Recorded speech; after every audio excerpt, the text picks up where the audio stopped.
কেউ শ্রাবণ মাসে ওই ঝুলন ঝুলন পূর্ণিমা থেকে থাকে এই বৃষ্টি বাদলের দিন লোক আসবে কেমন করে? ভাদ্র মাসেও হয় না, কার্তিক মাসেও বিয়ে হয় না।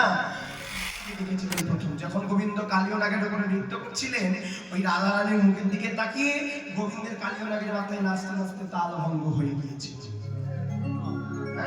তা গোবিন্দ বলছেন, সুভাষ তুমি কৃপা করে একবার খুলে কৃপা করে একবার খুলে বলো তোমার কি হয়েছে মনের ব্যাধি। তুমি কৃপা করে একবার খুলে বলো আমার কি হয়েছে মনের ব্যাধি। তুমি কৃপা করে একবার খুলে বলো তোমার কি। যদি হরি কথা না শুনতে পাই আমাদের হৃদয়ে যেন তৃপ্তি লাভ হয় না।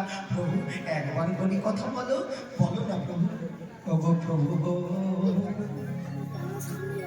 এটার মধ্যে একটাই চিন্তা ভাবনা, ছেলেটার হৃদয়ে চিন্তা ভাবনা মেয়েটাকে কবে আপন করে পাবো, মেয়েটার হৃদয়ে চিন্তা ভাবনা যে ছেলেটাকে কবে আপন করে পাবো।